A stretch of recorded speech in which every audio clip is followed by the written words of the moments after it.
Pampa Debates. Oferecimento GBOX Previdência e Seguro de Pessoas. A proteção certa para a sua família. Unimed Porto Alegre. Cuidar de você. Esse é o plano.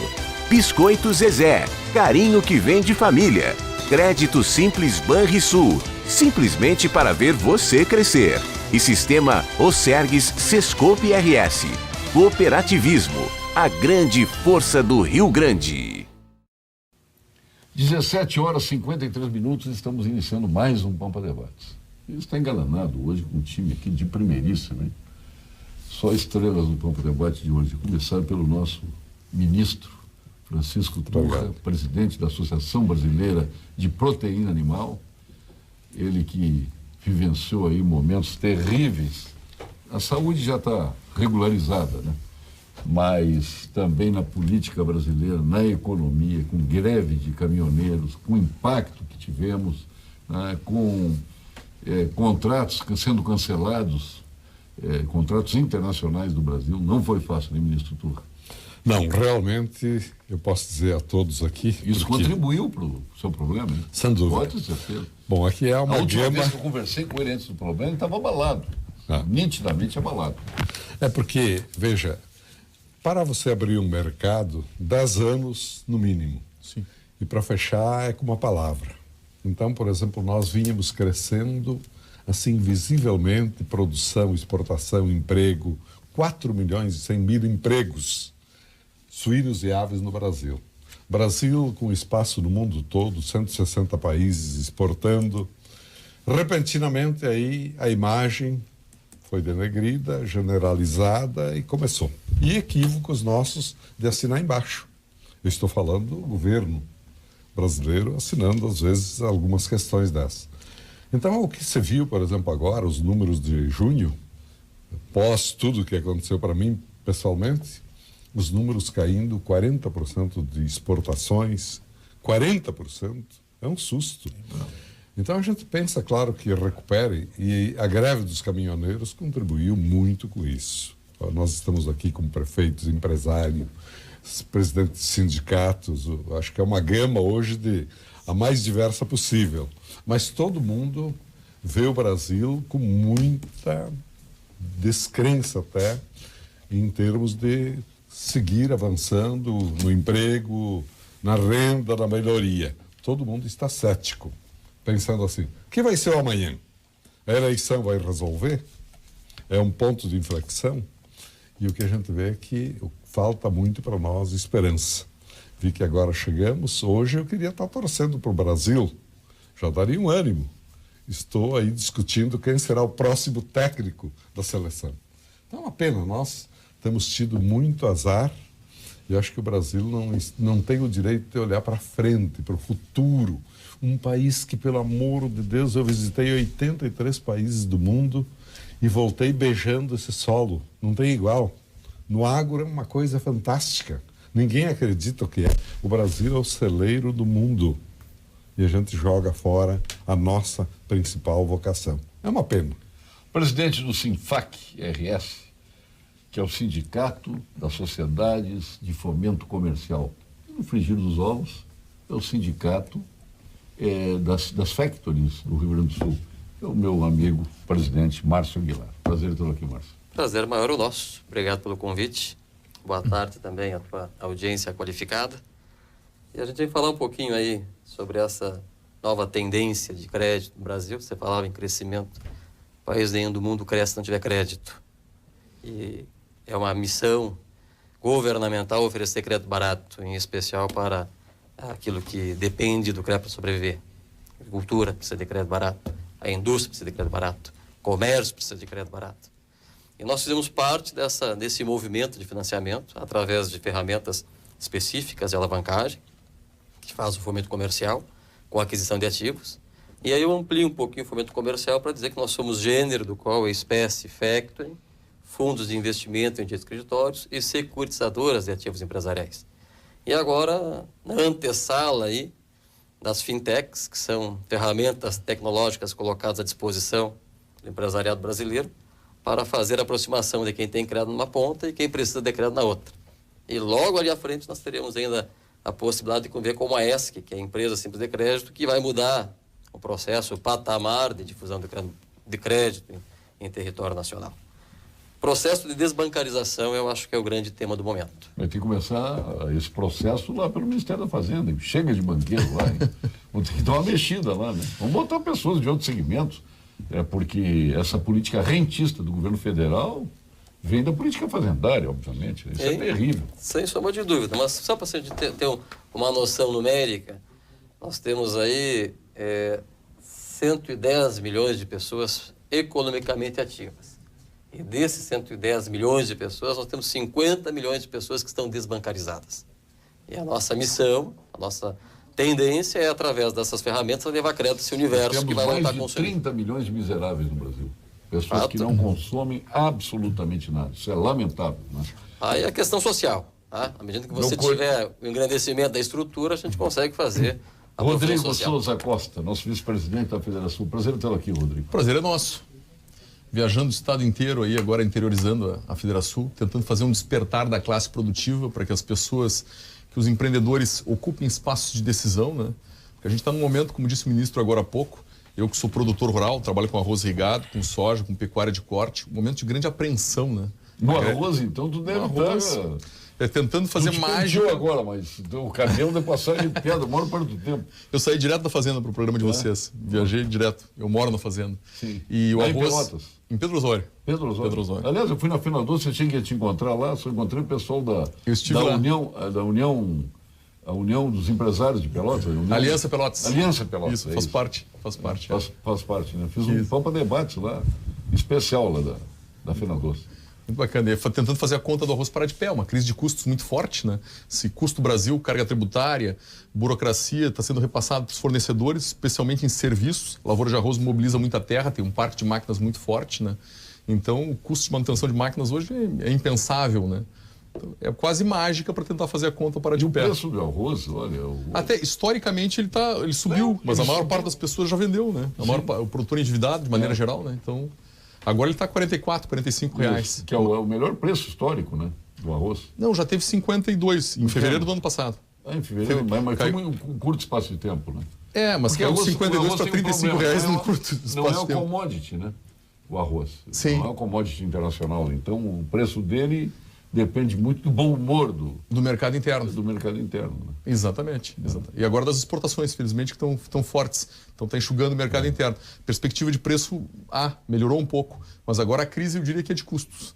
Bom, eu sou de Cachoeira, eu não vivo sem arroz. Eu sou um cara que, para mim, tudo tem que ter arroz. Né? Se dependesse de mim, o arroz seria o melhor produto da terra. Né? Nosso prefeito de Cachoeirinha, deputado, uma das figuras mais queridas do Rio Grande do Sul, um grande gestor público, um homem que é bimunícipe, né? Também Gravataí, que é o nosso querido Mick Breyer. Prazer tê-lo aqui. Prazer, Paulo, uma alegria estar junto. Agora você tem um sorriso diferente, porque agora não cruzam mais por Cachoeirinha. É verdade. O pessoal que desviava do pedágio lá. Tivemos uma notícia importante aí nos últimos dias, mas antes só para falar do arroz, nós temos ali em Cachoeirinha, nós temos 100% uma cidade urbanizada. Sim. Nós temos a estação experimental do Instituto Rio Grandense do Arroz, do IRGA, e a festa da abertura da colheita tem sido ali, né? Uma festa bonita ali. É verdade. Em Cachoeirinha, né? E nós tivemos uma notícia importante. Cachoeirinha é filhote de cachoeira, né? Por isso que... Cachoeirinha. Por isso que tem lá a estação experimental do arroz. Uma cachoeira uma vez no Rio Gravataí, ali na história de 52 anos do município.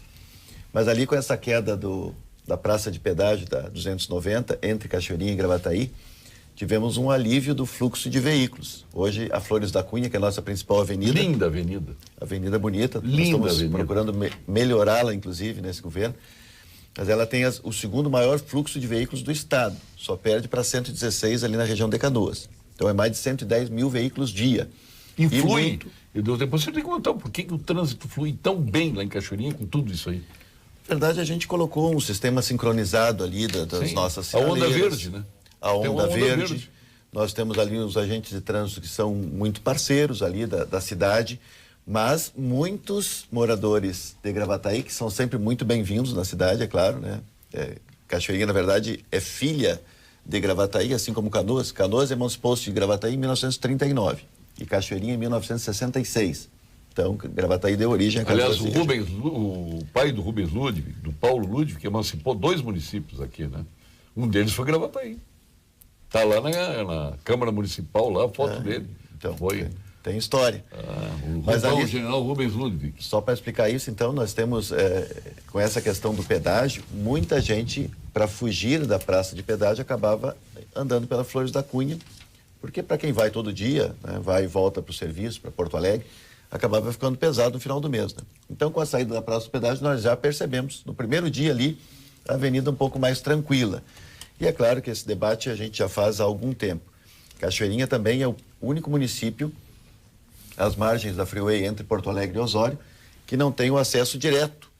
Então, para chegar em Cachoeirinha, ou a gente vai pela Cis Brasil, quem vem de Porto Alegre, ou vai até Gravataí. Então, isso também, com o crescimento da cidade, isso foi um prejuízo. Ou vai a Canoas. Ou vai a Canoas também, né? Dá para ir por ali. Então, agora com a nova licitação... Ou vai a Taquara.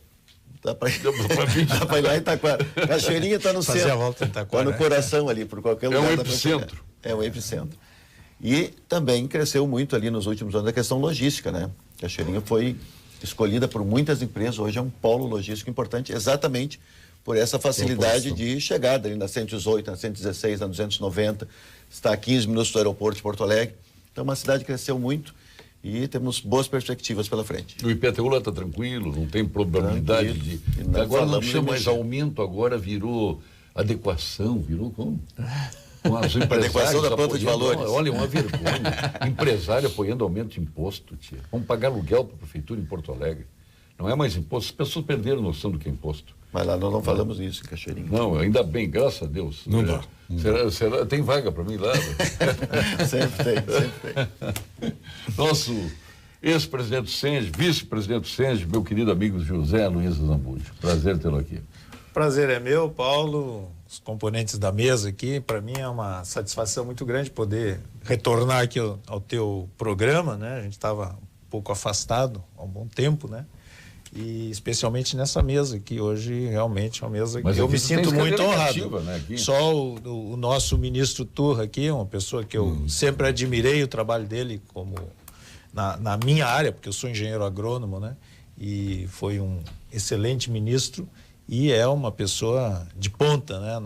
Em defesa da... Excelente ministro, excelente deputado, foi excelente tudo, excelente presidente da BPA. Então, para mim é uma honra muito grande também estar aqui com ele, né?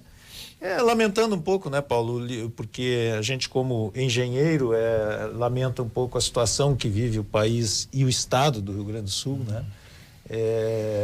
Que precisaria urgentemente a gente estar discutindo retomada de investimentos, especialmente na infraestrutura, né, Turra, porque a gente sabe que um dos problemas, né, estava falando aqui do arroz, é o escoamento das nossas safras, né?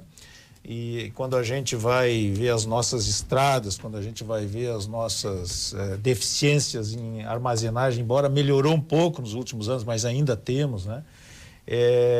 Eleva o custo de uma tal forma que às vezes a gente perde oportunidades, né, de negócio em função dessa falta de investimento. Nós estamos nos aproximando aí de um período eleitoral, acho que é importante para o país, né?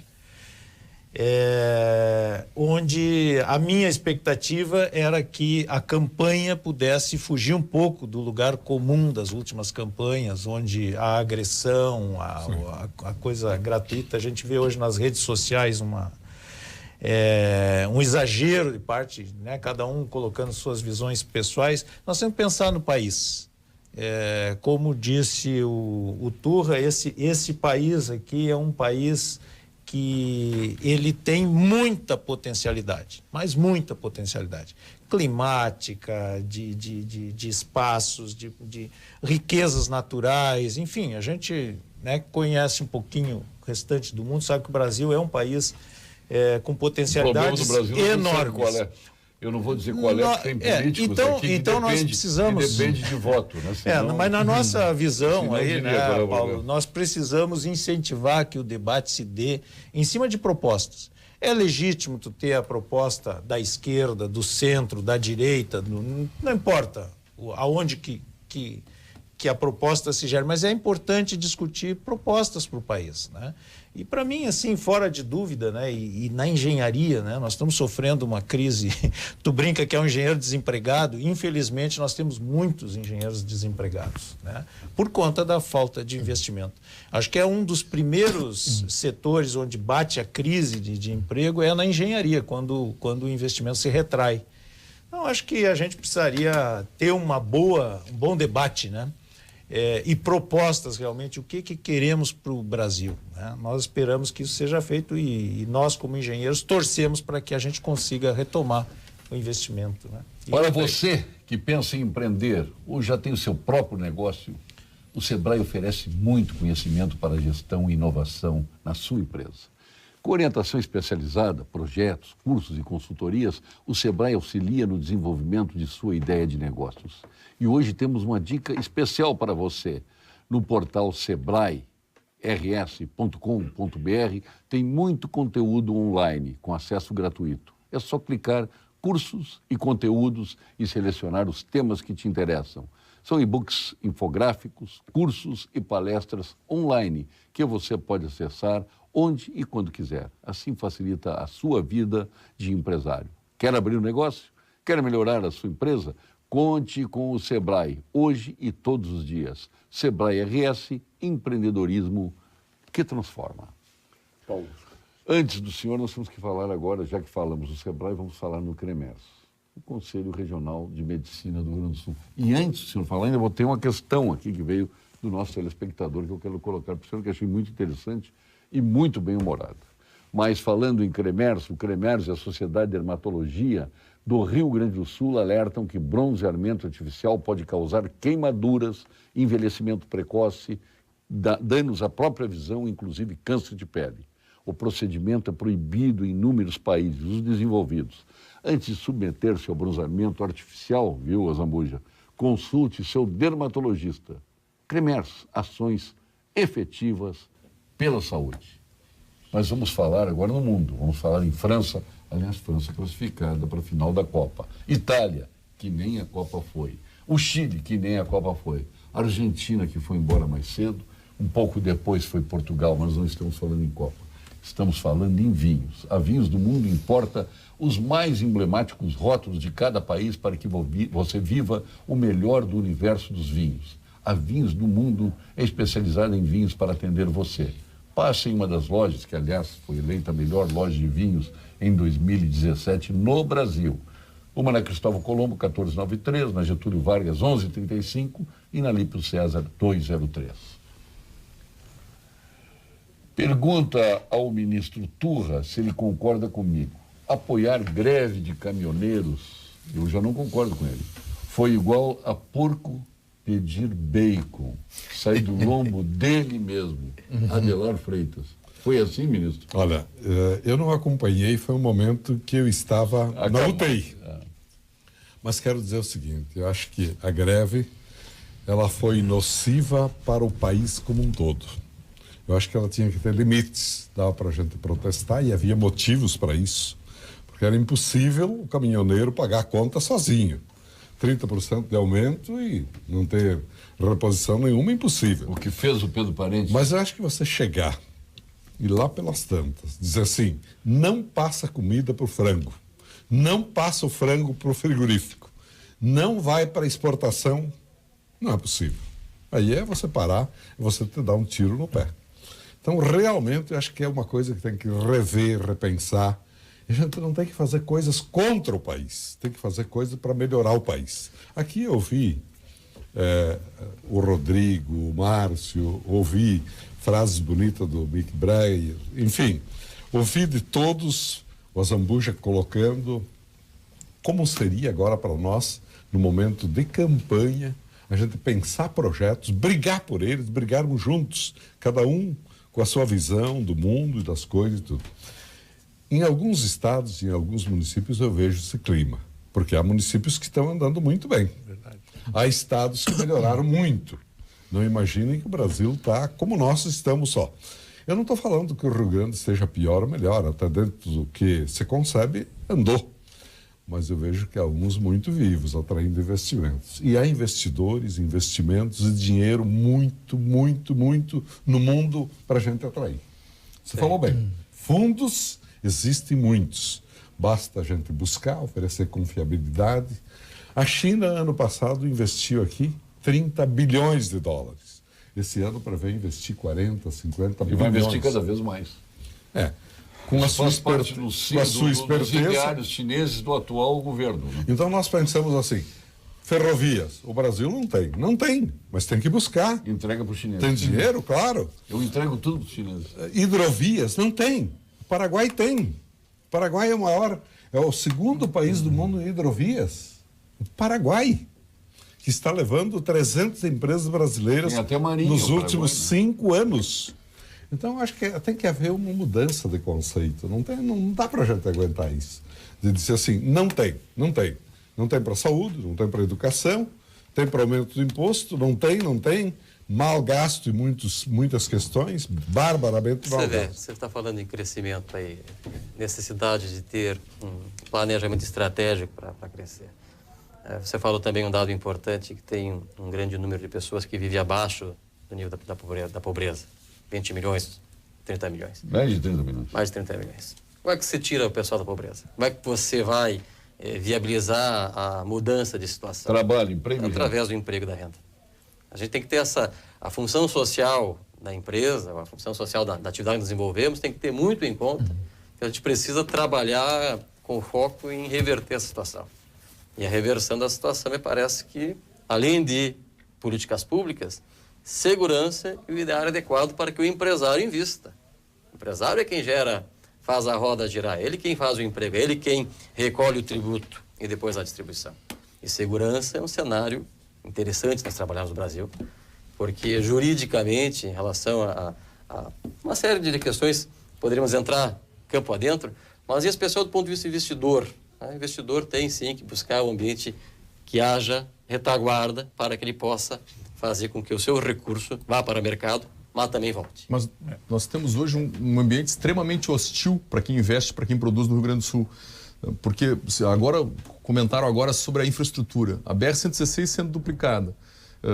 Desde 2012, a obra quase pronta, parada, o acesso ao superporto de Rio Grande seria o porto exportador comprometido, porto sem dragagem, uma situação dificílima para exportar as cargas sendo desviadas para o estado de Santa Catarina, empresas saindo do Rio Grande do Sul em direção a Santa Catarina, pelo ambiente hostil que nós temos hoje no estado, carga tributária elevada, dificuldade de acesso a porto, aí soma a uma reivindicação dos caminhoneiros. Mas ano após ano. Eu me lembro quando nós perdemos a indústria cerâmica no Rio Grande do Sul para Santa Catarina. Mas a gente está se superando como gaúcho. Isso já faz mais de 15 anos. Nenhum ambiente mais hostil para quem investe, para quem produz, para quem empreende do que o estado do Rio Grande do Sul. A perda de talentos, de investimentos aqui é brutal.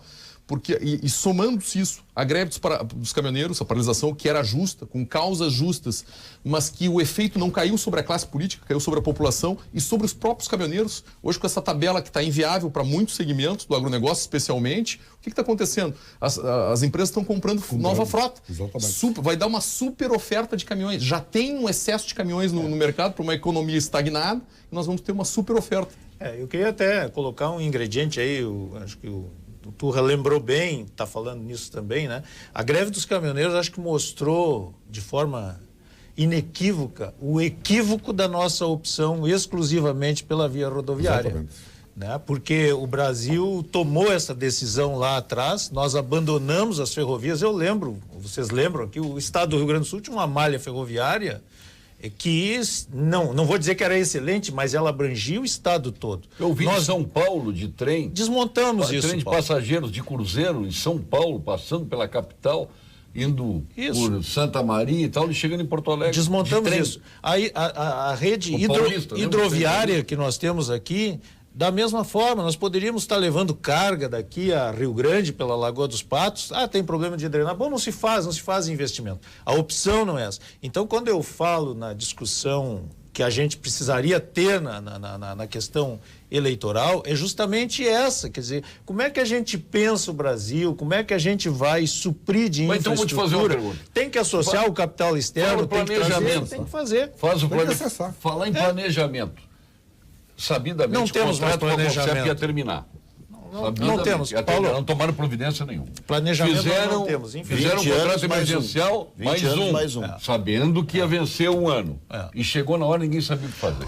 Olha aqui. Olha a RS aí me fala em 118 planejamento do país. do Não tem planejamento para uma rodovia, Zambuja. Convenhamos. Paulo, 20 anos para fazer 20 quilômetros de rodovia, que a RS 118 é um absurdo. Agora tem que dar um mérito. Não tem como a gente aceitar isso. Nesse caso- como engenheiro, não tem como aceitar. Não, mas olha aqui. Nesse caso tem que dar um mérito. Por ao outro governador lado, Sartori, que tá um avançando planejamento- bastante, Não. ó. Sim, mas eu tô A falando, 118, eu tô sim. falando do tempo, porque ela é uma rodovia estratégica, embora curta, para a mobilidade na região metropolitana, né? Não tem sentido. Estou falando só no trecho da Cachoeirinha, mas ela vai até Viamão. Então, aproveitando mas eu aqui estou do falando 118, nisso por causa do planejamento. Eu acho que nós não temos mais no Brasil, há muito tempo, planejamento de longo prazo. A gente tem planejamento no máximo de 4 anos, que é um O mandato. último planejamento que se teve foi de investimentos no bilionários máximo em 4 estádios anos, de né? futebol, em Copa do Mundo, Mas a em 118 é um Olimpíadas. exemplo Absurdo. importante. Dinheiro que Mas deixa eu falta trazer aqui para pra o senhora. porto, que Tem- falta para a ferrovia.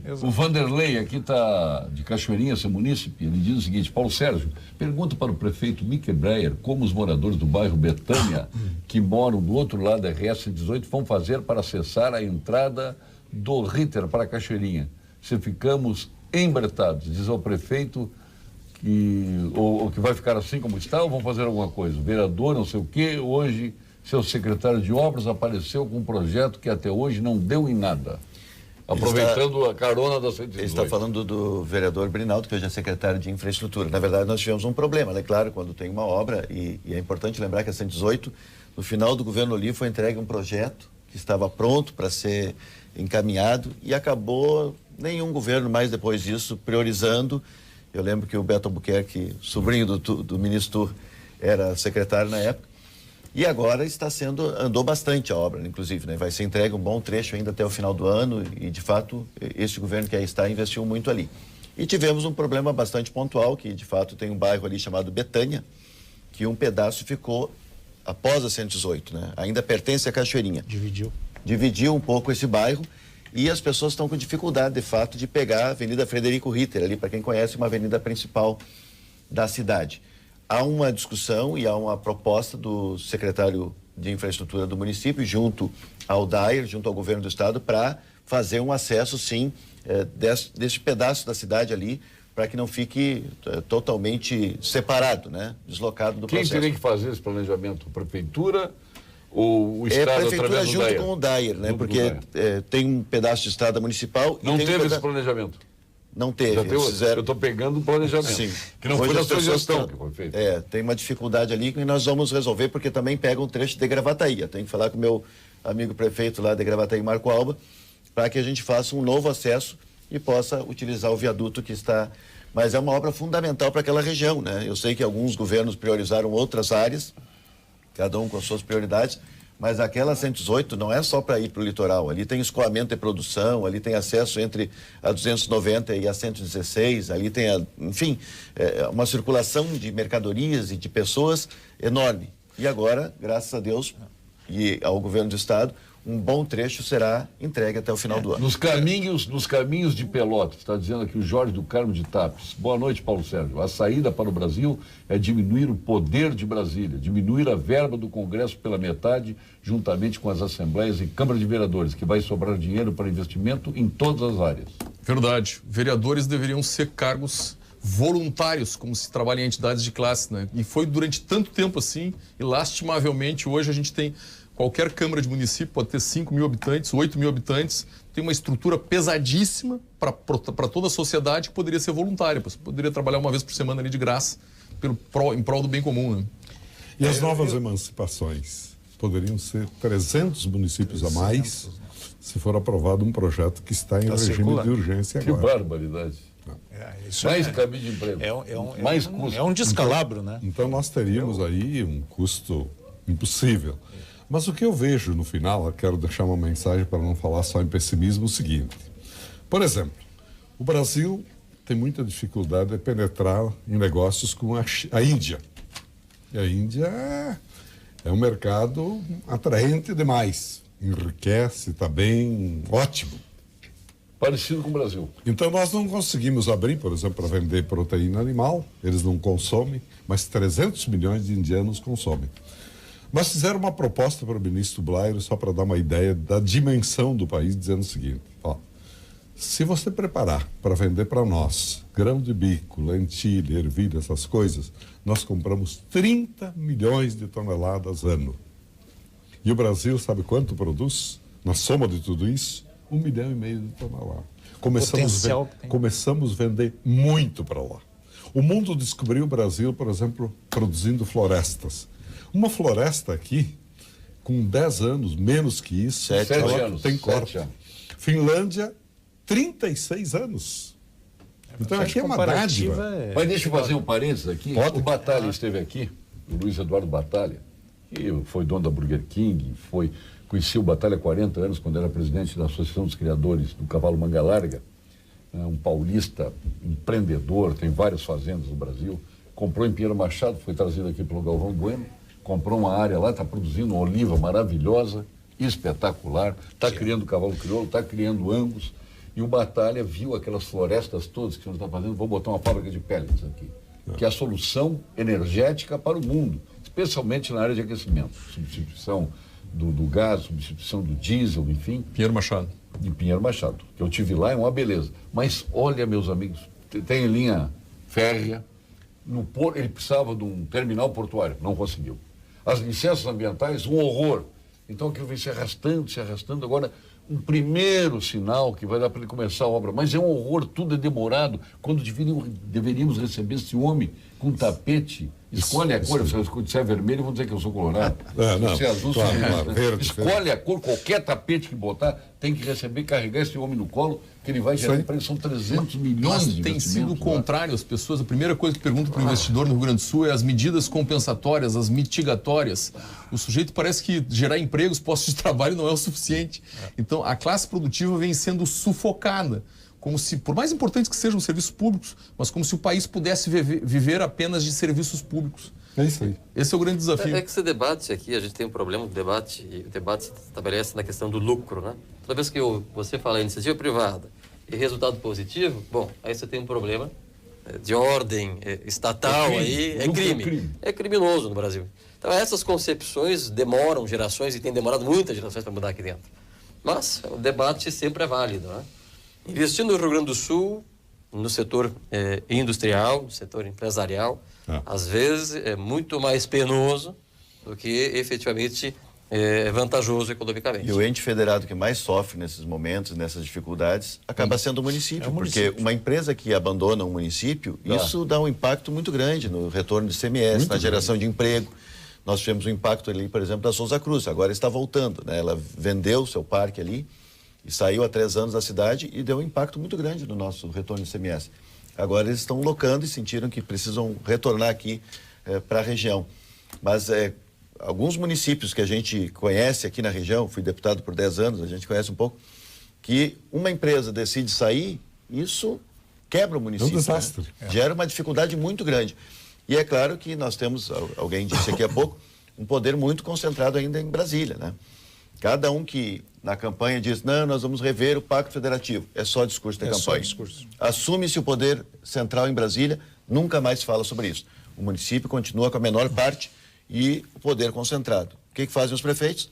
Tem que ir lá com o chapeuzinho na mão, falar com os deputados, falar com os senadores, falar com os ministros, pelo amor de Deus, me bota mais um troquinho lá, porque a gente precisa investir no município. Que é o grande desafio, né? Investir, trazer empreendimentos, gerar emprego, gerar renda. Eu acho que o grande desafio é manter os que já têm.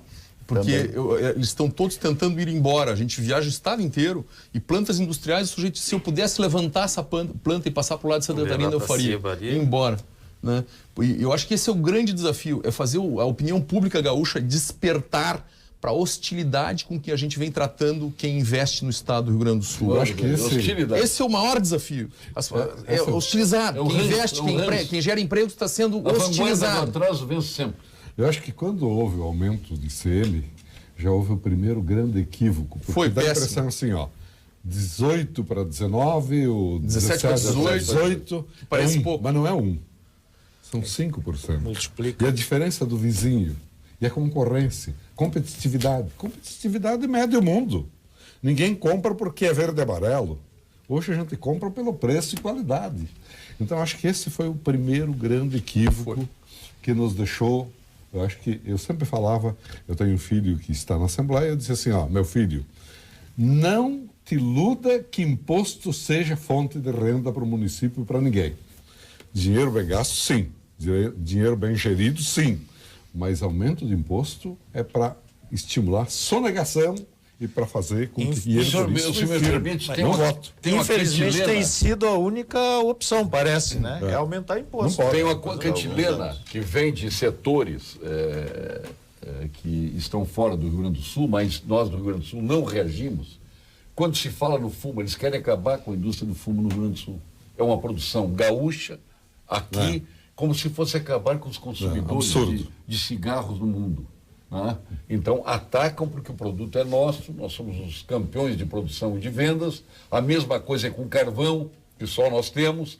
Então, de lá, eles querem criar leis para impossibilitar que isto que faz parte da nossa economia é forte, acabe aqui. Eles querem enfraquecer o Rio Grande do Sul. E nós ficamos olhando, deputados. Perfeito. Nós já perdemos muitas posições.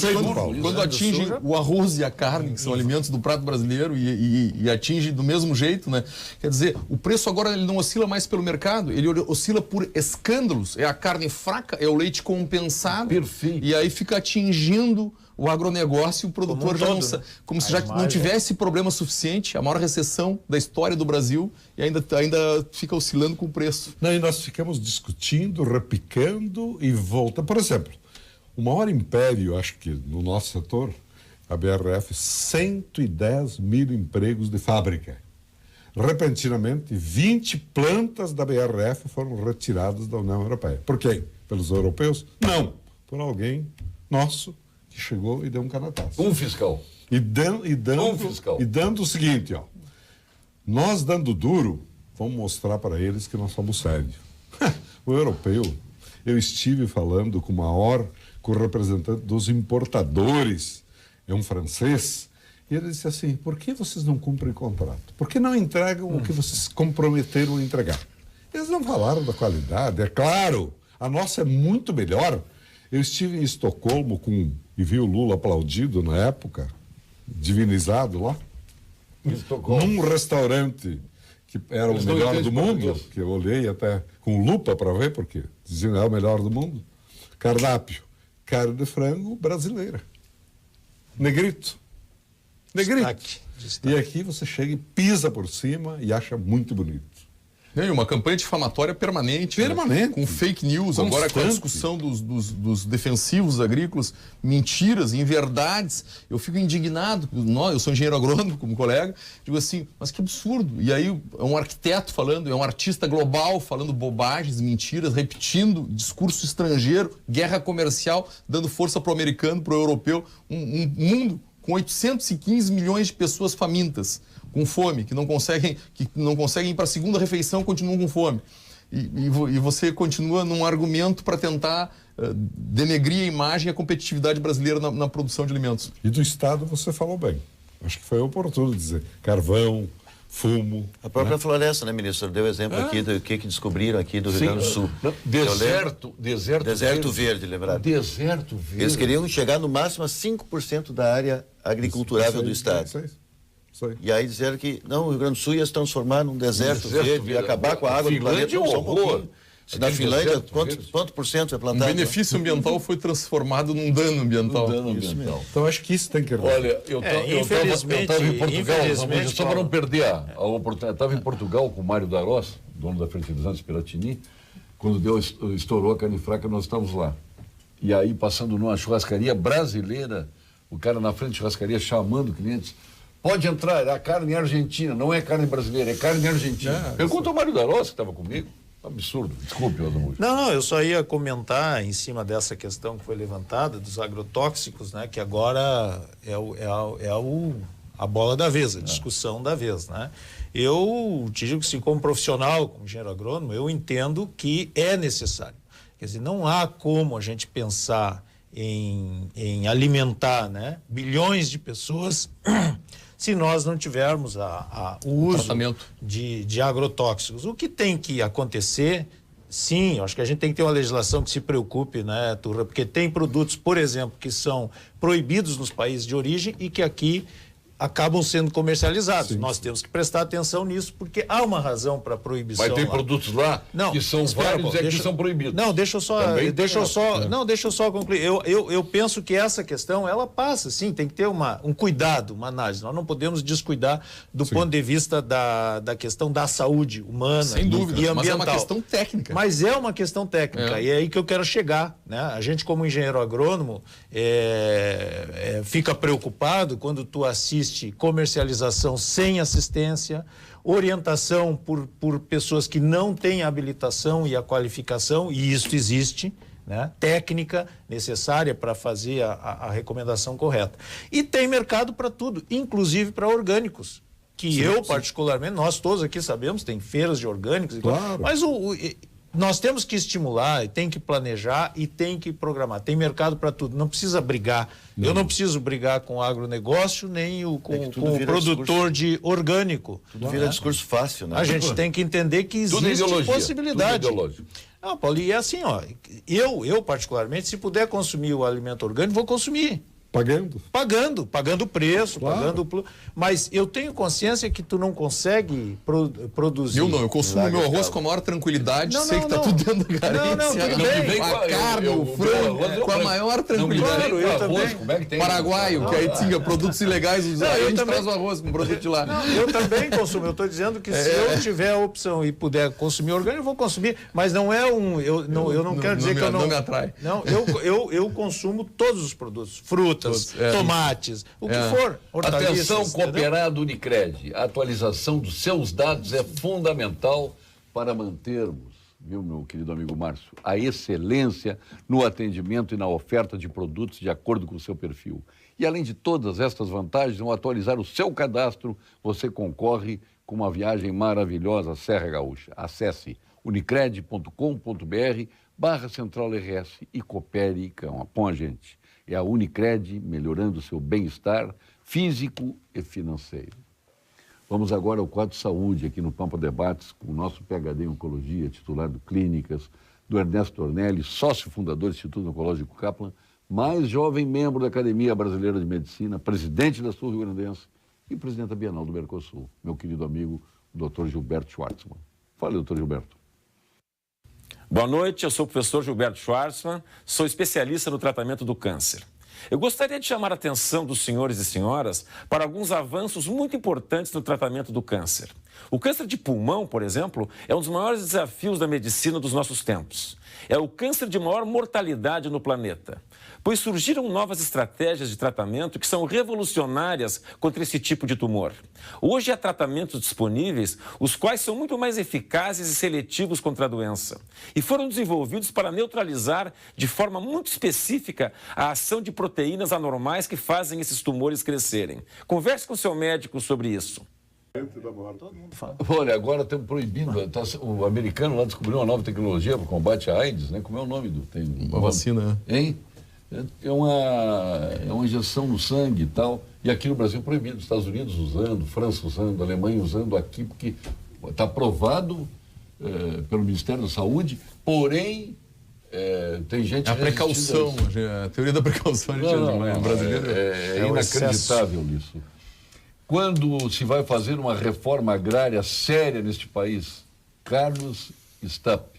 Agora, ele disse que tem que ter aquilo roxo, mas reforma agrária fizeram em profusão. O nosso amigo Renato Ribeiro vendeu a fazenda dele aqui pro INCRA, que era uma fazenda que tinha 2.000 hectares de terra cobertos de água, né? Um manancial de flora e fauna extraordinário. Foi para a mão do Sem Terra, vai lá olhar. Colocar a pessoa despreparada. Um imenso deserto. O grande desafio hoje é pegar esses 70 milhões de hectares, mais de 70 milhões de hectares com assentamentos e dar condições para essas pessoas produzirem, né? É tentar trazer essas pessoas para o mercado, né? Fazer com que elas consigam acessar mercados e ter um mínimo de dignidade, porque estão jogadas lá, né?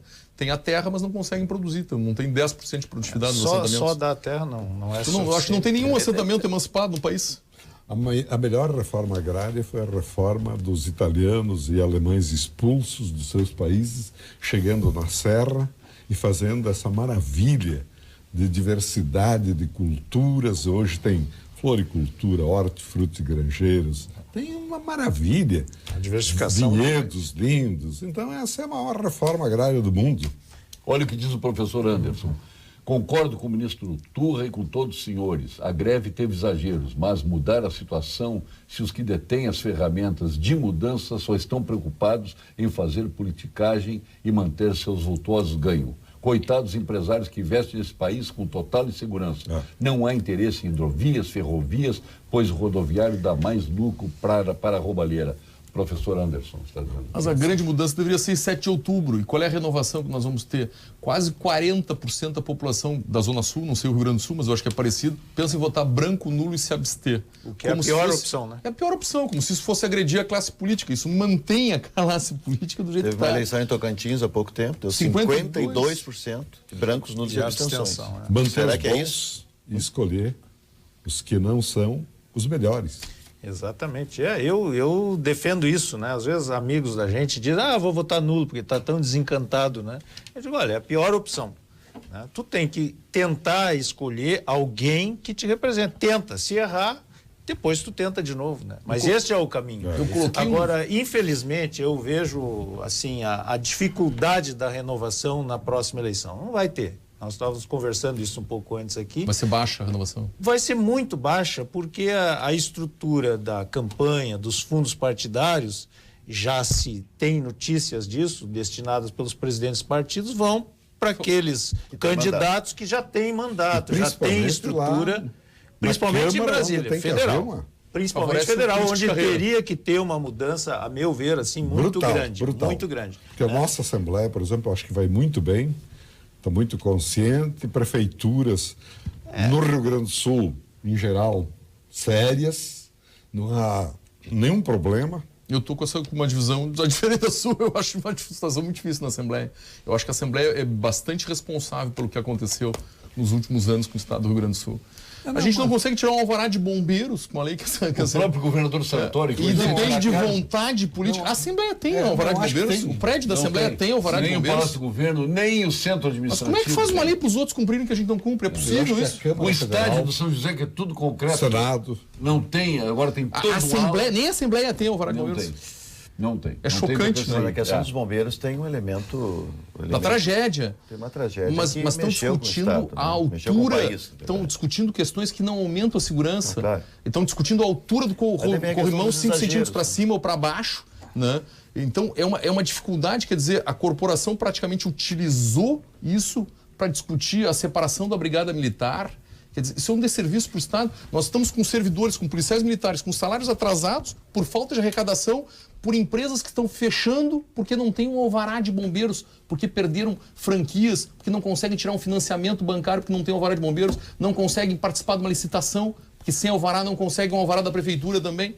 Nós estamos nos matando. E o que tem que ver o bombeiro com licenciamento? Tem que ser coisa de engenheiro. Tem um engenheiro, como diz o responsável pela obra, tem que ter um engenheiro responsável pelo licenciamento. Isso não depende de dinheiro, não depende de recursos. É vontade política, é a Assembleia Legislativa, isso é coisa de deputado estadual, o engenheiro liberou se acontecer alguma coisa, se tivesse na KIS um bombeiro, um engenheiro responsável, ele estaria preso. É que não tem, essas leis são assim. Não tem, na verdade a KIS, né, infelizmente, foi uma tragédia, uma adaptação feita, né, aquelas coisas do improviso brasileiro, né, porque a KIS não era uma boate, ela era um depósito, né, ela foi adaptada para funcionar como uma casa de sem a mínima estrutura de segurança. Mas tinha algum engenheiro envolvido na liberação? Não mas tinha. A pergunta que eu faço é o seguinte, então, e aumenta a segurança da Assembleia Legislativa sem o alvará? De todos esses milhares de hospitais, empresas, escolas que não conseguem o alvará, eles estão mais seguros com a lei sem o alvará? Continua funcionando? Eu penso nessa linha aí. A gente até discutiu isso outras vezes aqui com o Paulo, né? Porque nós, por exemplo, defendemos que se os bombeiros tiver que passar por eles precisam ter um departamento técnico. Isso aí. Com condições de fazer a análise dos projetos. Eu já sei a tua posição, Paulo. Já sei que o Paulo já disse aqui, já me deu um pau. Departamento técnico. Não, eu tô... Paulo, isso tem que ser liberação de dinheiro, a associação de engenharia, o SEG. Eu não estou discordando de ti. Eu não estou discordando de ti. É o engenheiro que tem que dar liberação. Eu vou dizer, eu não estou discordando, mas como é que funciona hoje? Mas se o Estado tem um regramento e algum órgão tem que aprovar, se tem isso, e tem hoje na legislação, e os bombeiros reivindicam para eles, né, isso. Nós defendemos que se oficial bombeiro, sabe quem precisa? Se for nesse caso, tem que ser engenheiro. Sabe quem precisa ser oficial bombeiro? Se não respeita o trabalho do engenheiro. Ter um curso, sabe por quê? Mas, Paulo, essa é a nossa briga, Paulo. É bombeiro militar. Militar porque tem os benefícios da aposentadoria do militar. E direito porque tem os aumentos em cascatas que vem lá do Supremo, descendo e recaem em toda a carreira Sabe que jurídica. Isso me choca. É carreira jurídica. Porque eles ficam bravos comigo, mas nua e cruamente é isso. Os bombeiros sabem que é isso. Os oficiais sabem que é isso. Se tem que ter algum curso, não é ideal. Eu acho que tinha que ser ideal. É idealismo. Eu quero ser bombeiro e se eu tiver filosofia, eu posso ser bombeiro. Mas se tiver que ter algum curso, é de engenheiro. Eu sou formado em filosofia. Concordo contigo. Foi por isso que eu falei. Porque a gente tem um exemplo maravilhoso da Brigada Militar, da Polícia Civil, com salários parcelados, fazendo mega operações, desbaratando quadrilhas de abigeato, quadrilhas que estavam operando há 20, 30 anos, entregando resultado sem dinheiro, sem recurso, arriscando a vida para prender 7, 8 vezes o mesmo bandido, porque a legislação solta, né? E o cara com salário parcelado. E aí tu tá com um corpo de bombeiros que não consegue emitir. Rodrigo, isso é um programa inteiro. Vamos agora ao ponto final com a nossa dica. Ponto final, oferecimento produtos Gimo, qualidade comprovada. O nosso vice-presidente da Federação, Rodrigo Souza Costa, está tão inflamado que eu vou dar a ele a condição de fazer o primeiro ponto final aqui no Papo Debate. Eu acho que o grande desafio... E não perde. Não perde essa gana tua, não. Tem que continuar assim. Tem que continuar assim. Eu não perdi minha capacidade de indignação. Claro, porque eu acho que o Rio Grande do Sul, a gente está provocando um desserviço para o próprio Estado. Os próprios bombeiros estão sendo vítimas com o atraso e o parcelamento dos salários da queda da arrecadação e que parte dela está sendo causada por alvarás de bombeiros que não saem, por licenças ambientais que não saem, por fiscalizações punitivas do Ministério do Trabalho, junto com o CREA, junto com os bombeiros, que em vez de educar as pessoas estão fechando empresas, estão tratando empresas como bandidos, né? E eu acho que a gente tem que mudar esse ambiente, tanto para o trabalhador, quanto para o empreendedor, para o empresário. A gente tem que voltar a acolher, a dar apoio para a classe produtiva, que é de onde sai toda a geração de riqueza, toda a arrecadação. Da direita para a esquerda. O nosso vice-presidente do SEG, o José Luiz Azambuja. Eu queria, neste ponto final aqui, resgatar uma questão que a gente passou por ela e o debate acabou ficando em outras questões, mas que eu acho essencial, que é a questão do planejamento, o resgate do planejamento, né? O resgate que é essencial. E uma outra questão que a mim me incomoda muito é nós não termos, na área que nós falamos aqui de deficitária de infraestrutura, continuidade de projetos. Porque o que nós temos de obras e projetos interrompidos nesse país é uma coisa fantástica, né? Às vezes porque um governo que não é do meu partido começou, eu não concluo, eu não vou adiante. E quando a gente está falando em infraestrutura, necessariamente nós estamos falando em questões de Estado, não em questões de governo, né? E a continuidade, o planejamento, a continuidade é essencial. Tomara que a gente tenha, né, nessas eleições, um debate muito bem feito em cima dessas questões que são importantes aqui para o Estado, a situação que nós estamos vivenciando, e para o país, né? A gente precisa dar uma guinada nisso, positiva, né? E explorar aquilo que a gente tem de bom, né? Aqui foi trazido grão de bico, ervilha, lentilha.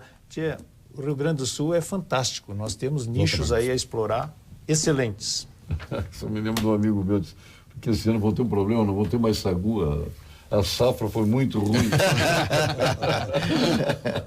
Vou ter que ficar sem isso. Márcio Aguilar, nosso presidente do Sinfac, seu ponto final. Para o Estado crescer, precisa de crédito, precisa botar dinheiro na economia, precisa fazer com que o empresário empreenda, ele empreendendo, evidentemente que a roda gira.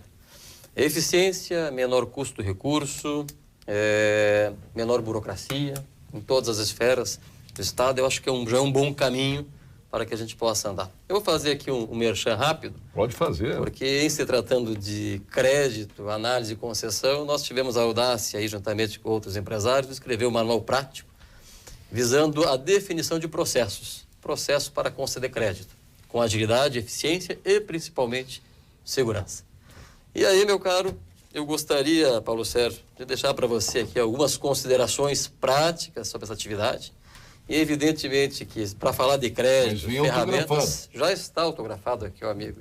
Está autografado com o seguinte dizer, algumas considerações sobre a arte de analisar e conceder crédito no Brasil. Conceder crédito no Brasil é uma arte.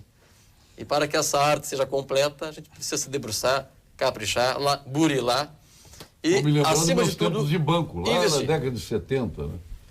Exatamente. Faz anos, né, que eu fui gerente de banco. Foi gerente de banco, é? Foi.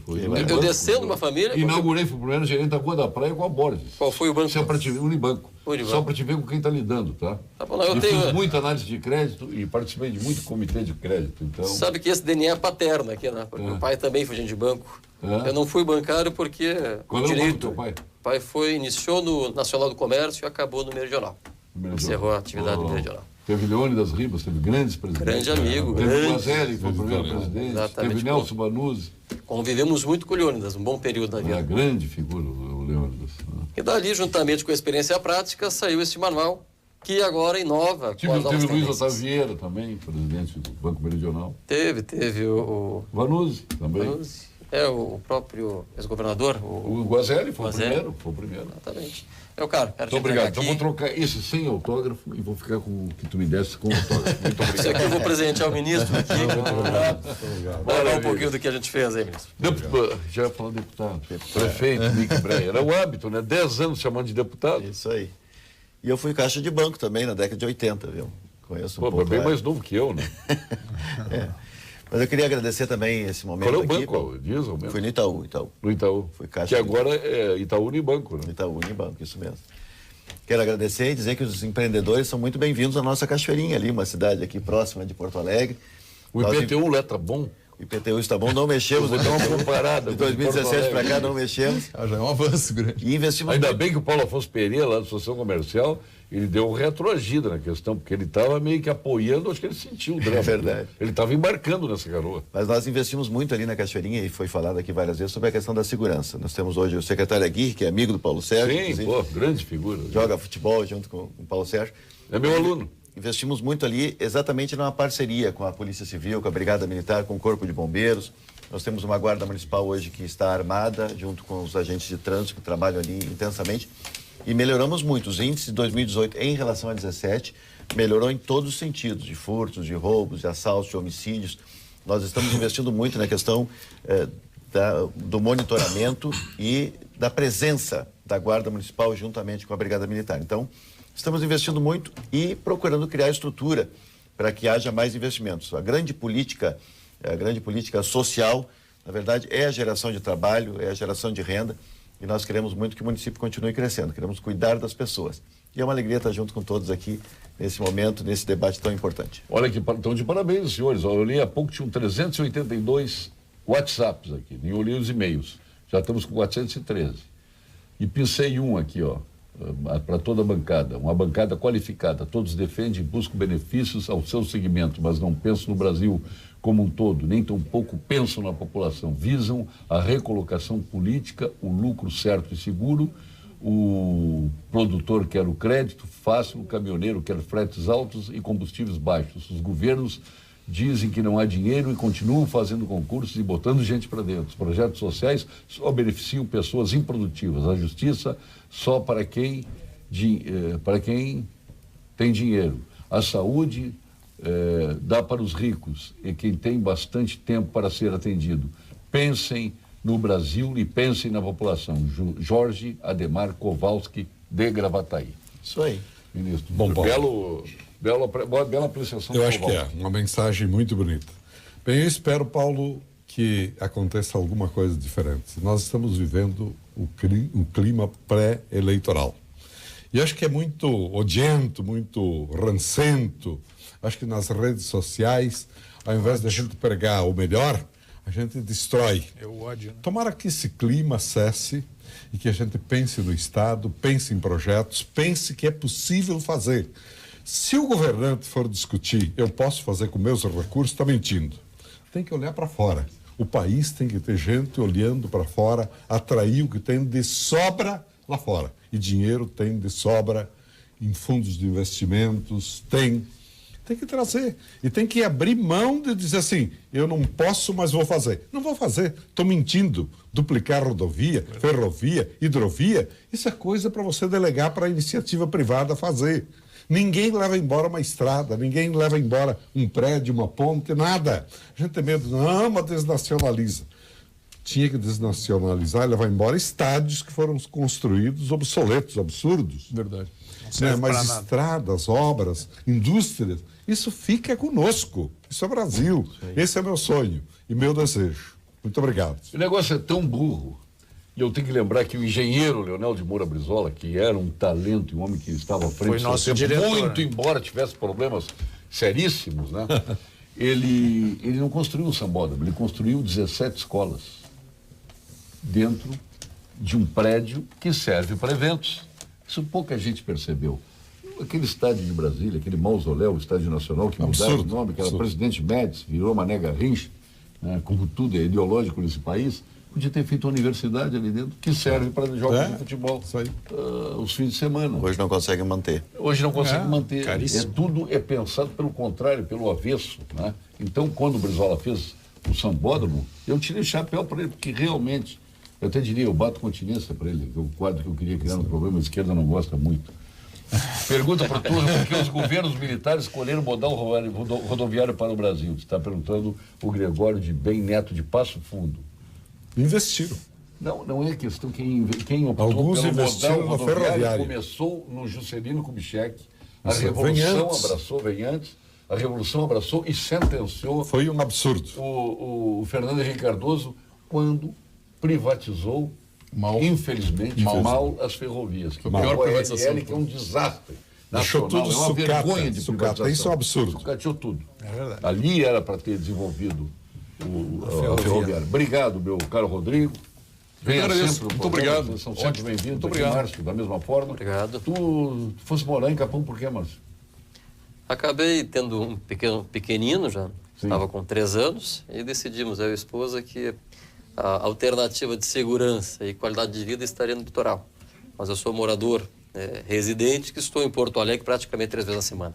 Mas a família está supostamente lá bem segura, bem guarnecida. E é maravilhoso, o litoral gaúcho é um espetáculo. Pô, maravilha. Poder morar no litoral, mas melhor até morar em Portugal, né? No litoral português. Obrigado, ministro. Nosso querido amigo, muito obrigado.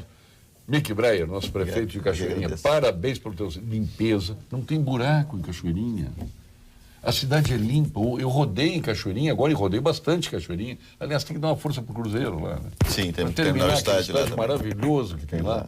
Tem que terminar. Fazer uma mobilização lá com Falta 5 milhões. Com os aí. empresários. Se alguém quiser investir, nós estamos aceitando. Não, mas é mesmo, tem que fazer, já que o Cruzeiro saiu Vai aqui. investir no Brasil pela Eu vestia a jaqueta estrelada na montanha aqui, onde é o cemitério, que o Hofmeister levou para o Morro Santana. Ah, não, lá nós vamos ter torcida própria. Nada, agora em Cachoeirinha tem essa possibilidade. Obrigado, Zambuja, aí pela tua presença. Que agradeço. Fica agora com as principais notícias do dia da sua região, com os apresentadores locais do Jornal da Pampa. Lembrando que amanhã tem o Pampa Debates mulher aqui. Amanhã são as mulheres. Claro, exceção do apresentador, né? Todas as quartas-feiras é só mulher. Não, daqui a pouco, porque eu sou de Cachoeira, pode suscitar dúvidas aí. Não, né?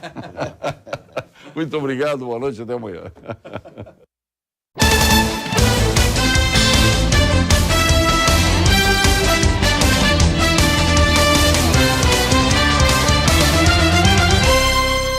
Pampa Debates. Oferecimento GBOX Previdência e Seguro de Pessoas. A proteção certa para a sua família. Unimed Porto Alegre. Cuidar de você. Esse é o plano.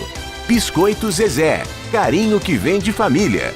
Crédito Simples Banrisul. Simplesmente para ver você crescer. E Sistema Osergues Sescope RS.